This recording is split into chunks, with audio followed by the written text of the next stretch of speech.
channel, you will see that I have a playlist called the Astrology series.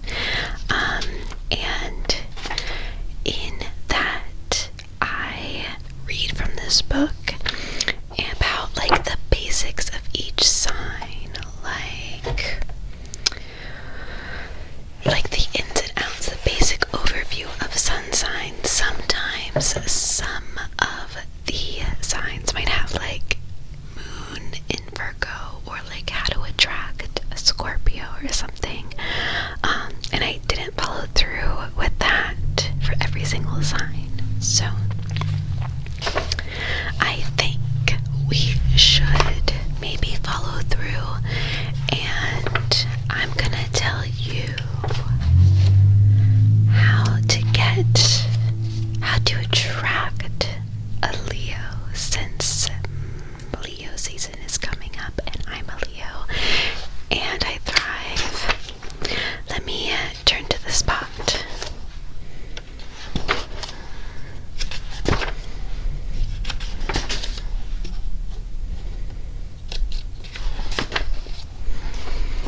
Okay, for those of you who are following along at home, which I doubt, but we are on page 97.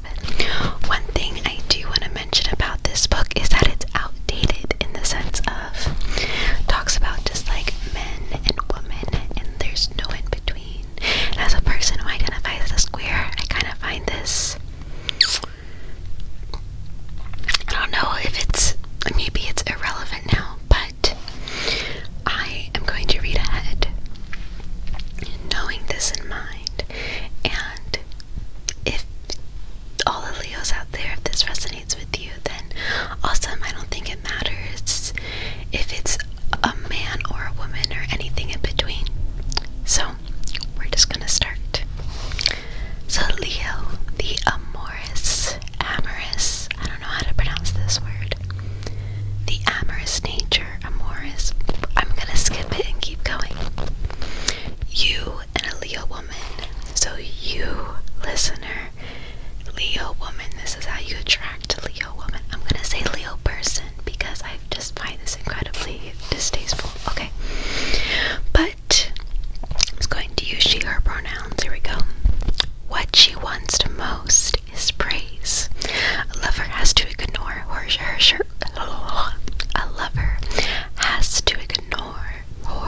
shortcomings. I don't know why that was so hard to say. She doesn't really think she has any, and dwell on her virtues. In the same way, applause makes the star of a play seem larger than life. The lavish admiration of a lover makes Leo women feel plugged into a life-enhancing incandescence. If you hope to get anywhere with her, you had better begin by accepting her inalienable right to be marvelous. 100% agree with this. You may go on from there to a sounder, more realistic relationship, but that's the foundation stone on which to build. I'm going to add commentary on this because, yes, I 100% agree. From my findings, I need to be like, someone needs to be like enamored by me in order to like proceed to the next step in a relationship, whether it's friendship or courtship or anything.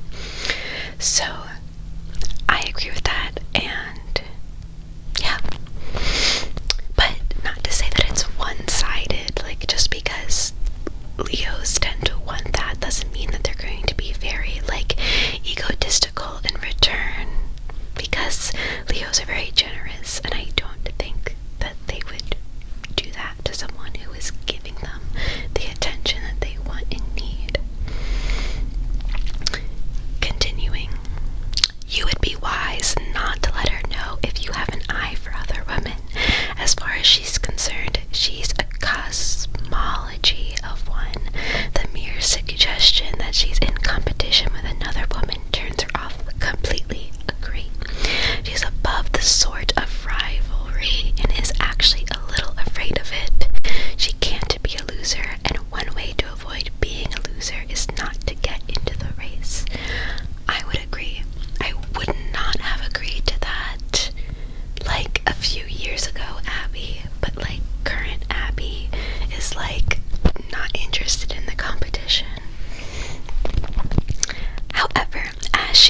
be free to rack up male conquest or any conquest.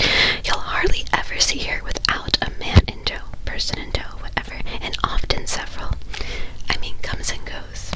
There is something about her flamboyance, her queen-like assurance that dazzles and attracts. She wears men as other women wear jewelry to embellish her image and rarely lacks for admirers. I don't like that sentence because it makes it seem like we're players. And I think there are other signs in the zodiac that are more like this than Leo's are. Most descriptions of Leo women make her sound hopelessly self-centered. It would be more accurate to say that she has an intense drive towards self-realization. A Leo woman feels she was born to be someone special and that she must express this feeling. Happily, she finds enormous self-expression in love. A Leo woman in love gives her heart without reservations. Her romantic nature is intense, vital, and uninhibited. She doesn't hold anything back, and by the same token, she expects her chosen mate to be just as fervid as she is. Although Leo is a marvelously sensual creature, kinky variations are not her game. Interesting. She prefers to heighten and dramatize the familiar by her passionate involvement. Okay. Leo woman thrives in marriage. Ew. But her partner may find living with her a bit overwhelming at times. It isn't easy being attendant to a queen, and a Leo woman can be tyrannical. The worst scenario is when a Leo woman marries a man she can dominate completely. In this relationship, she may get total submission, but that is too little compensation for the full, deep, robust kind of love she needs. When she feels shortchanged in love, Leo woman will turn bitter and carping. 100% agree. Yes. On the other hand, with a genuine prince consort, a queen can bestow her truly royal gifts, and Leo female certainly has them to bestow. If you give her the affection and admiration that her nature requires, you will awaken a tender passion in this extraordinary person, and you will have a mate who is truly fit for a king or royalty, whatever. You and a Leo man, yet again, I'm stating they're synonymous. He falls in love readily, then finds it hard to sustain the emotion. For him, falling out of love is as simple as falling out of bed. So, reframing this, I feel this, like it is so easy for me to fall in and out of love with people or to like people. I dislike people super quickly. Don't make the mistake of thinking Leo man is casual about love. He isn't. In fact, he seems love in practically mythic terms. To him, a love affair is never minor or mild or murky. I agree. It is high drama. I agree. It is a grand passion. I agree again. No one else in the zodiac can more easily make you believe that you and he are the first original quintessential lovers in the world. Dramatic. The woman who wins his favor moves instantly to center stage. I agree. As soon as I like someone, it's like boom, you are my focal point. Blah, blah, blah, blah. She radiates in the bright circle of his admiration. It's a heady experience to have a Leo lover. Then suddenly the lights are turned off and the curtain falls. The play is over and she doesn't know why, and he won't explain. That's cruel, and I disagree. Most likely, it's because Leo was in love with a mythical creature of his imagination, a beautiful, adoring princess completely fulfilled by him. When the real woman supersedes the myth, Leo gets on his white horse and rides off. I can see this, but I think this also depends on who you are as a person, because I would never, if I was in step 2 of a courtship with someone and I want to turn it off and go away, give an explanation. I wouldn't just ghost or completely shut down. I would definitely give an explanation, but I also agree that I often like the idea of a person, not the person themselves, which is really hard for me, and I'm working on it. Leo man likes a woman to cater to his every whim. I disagree, yet he would be surprised to hear himself described as demanding. He doesn't see himself that way at all. He thinks he is open-hearted, trusting, asking nothing but what he is entitled to. If told that he sometimes asks too much of those close to him, he simply wouldn't understand how. After all, why should anyone refuse him? In pleasing him, they please themselves. A true democrat, he believes everyone is equally ready to serve him. This right here is just male privilege. As a woman, I don't feel this way. I think maybe if a Leo was more self-aware, maybe they would think this way. But as an extremely self-aware person, I don't see this. If this sounds like an overbearingly self-assured type writing for a fall, look a bit closer. Underneath Leo's surface majesty is a sensitive, vulnerable person who needs reassurance and praise. Praise is as necessary to him as food and drink. In sexual relationships, he won't voyage beyond the farthest limits of the unknown to find a new continent of sensuality. He's a cautious navigator who sticks close to chartered waters. On the other hand, a woman will never end up with a sunken wreck. Okay, if you rub his mane the right way, Leo the Lion is a marvelous, affectionate, cheerful companion. He is kind, strong, generous, something of spendthrift, but usually successful in business. A woman who gets this flamboyant, magnetic overachiever with this sunny disposition has only one problem. Somehow she has to teach him that the sole object of his adulation does not have to be himself. No one has to teach anyone anything about that. Okay. So, we read the basics. Now it is time to read how to attract a Leo, period, right? It can be a lot of work and you don't really know where to start. After all of what we just heard, I would not know where to start. I mean, I would know where to start because I know myself. But let's read. How to attract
and how you were raised and things like that. Like, as a person who grew up being poor, that does not suit me.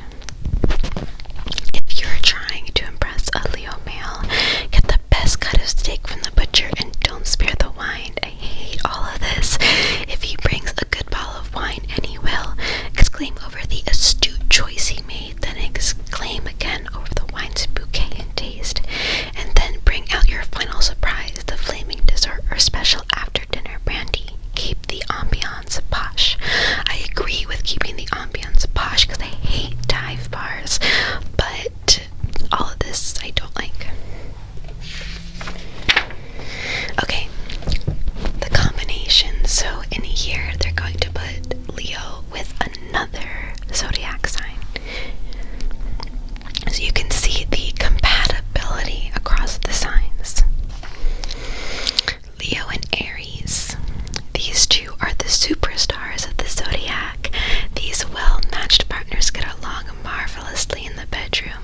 They're an unbeatable combination for deriving sheer joy and excitement from sex. They also share the same likes and dislikes in other areas of life. However, they need all the rapport to overcome one big problem, the head-on collision of two superegos. I agree, each of whom wants to play the leading role. They have to learn to share center stage, otherwise a glorious mating. I have a hard time sharing the spotlight, and I admit that, and I don't know a ton of Leos, but I mean, Aries, I think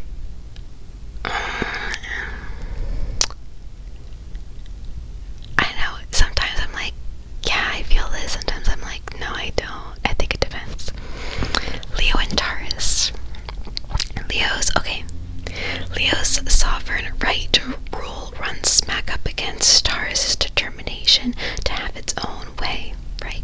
Both are fixed signs, so neither will give an inch. Leo merely becomes angrier and Taurus more obstinate. 100% agree. Thrifty Taurus is also appalled at Leo's careless spending habits.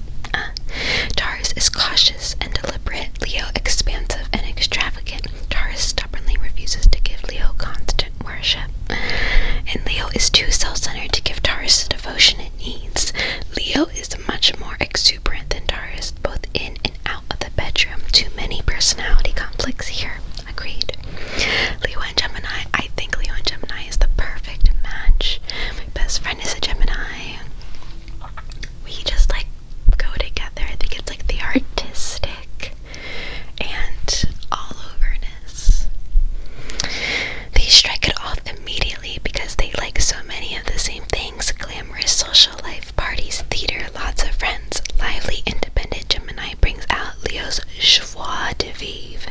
Their affair is a merry chase after variety and amusement.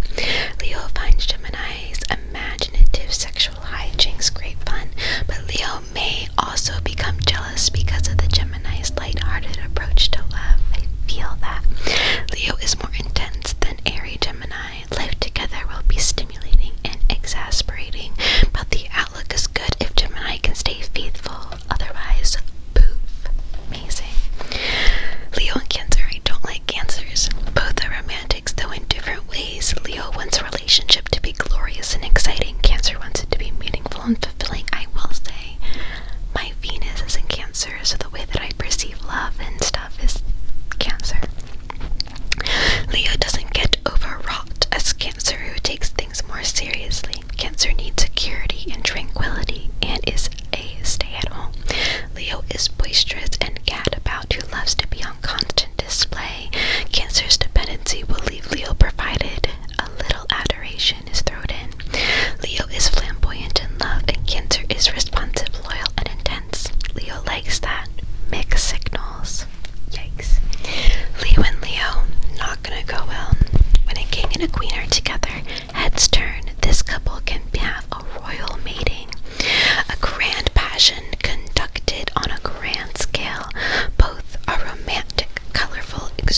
meshes well with Libra's penchant for artistic and aesthetic pursuits. Leo is more interested in the strictly physical side of love than Libra, but Leo's style and brio can win Libra over. Libra is indecisive and Leo will naturally take charge. The checkbook may not always balance because they're both extravagant and love a beautiful setting in which to shine. Each will also try to outdo the other in order to get attention, but in the bedroom, Leo is the master, and that's what Leo likes. I don't think Leo likes that, though. Leo and Scorpio. We all know that I have a sweet spot for Scorpios. There's immediate sexual fascination with each other, but Leo finds it hard to cope with Scorpio's jealousy and possessiveness. No, intense, smoldering Scorpio is on a too short fuse, while Leo is much more buoyant. Leo thinks Scorpio difficult and temperamental. Scorpio considers Leo pretentious and a show-off. Scorpio doesn't understand Leo's need to be continually surrounded by an admiring audience. Scorpio would rather dominate than admire, and that doesn't suit Leo's kingly state. Sex isn't everything. True. Leo and Sagittarius. Sagittarius, oh gosh, is always a safe bet. I think they get along pretty fine. Leo and Sagittarius. Leo is enthralled by optimistic, extroverted Sagittarius, and a fun-loving Sagittarius is enchanted with Leo's sunny openness to life. Together, they share a liking for freedom, adventure, and meeting new people. Both are passionate and fiery sexual types, and if anyone can keep Sagittarius faithful, it's Leo. Interesting. Leo's natural quality of leadership brings out what loyalty Sagittarius can give. Leo is proud, but what self-confidence and expansive Sagittarius is perfectly happy to let Leo strut. Great. So a Sagittarius will let a Leo be who they are. Leo and Capricorn, not a good thing. I don't think it's a good thing. Let's read. Leo's romantic, expansive nature is curbed by cautious, practical Capricorn. Agreed. Merry Leo likes to kick up its heels, but Capricorn disapproves of too much self-indulgence. Both are highly sexed, but with basic differences. Leo needs glamour in lovemaking, and Capricorn can't supply it. I agree. Leo will think Capricorn stingily with affection because Capricorn's reserved, undemonstrative nature cannot give Leo the adoration it needs. Agreed. Neither will take a backseat or let the other dominate. This affair will be on the rocks before it even leaves the docks. I agree, Joanne. Leo and Aquarius. I'm gonna say that this is a no, but maybe. I think it depends. There is an initial physical attraction between these two, but Aquarius's tendency to analyze and criticize will shake Leo's confidence and deflate its ego. Leo views Aquarius's aloof emotions as a personal rejection. I agree. Also, Aquarius's unconventional, experimental approach to love may prove upsetting to Leo, who doesn't like to wander too far afield. Both like socializing and meeting new people, but Leo always needs to perform on center stage, which makes Aquarius impatient and irritable. Aquarius is too independent to become Leo's devoted subject, and that's where it ends. Leo and Pisces. This is not going to be good because Leo's a fire sign and Pisces a water sign, and Pisces is going to want to put Leo's fire out. But let's read and see if I'm right. Leo is flamboyant, domineering. Pisces is unworldly and mystical. They intrigue each other because they are so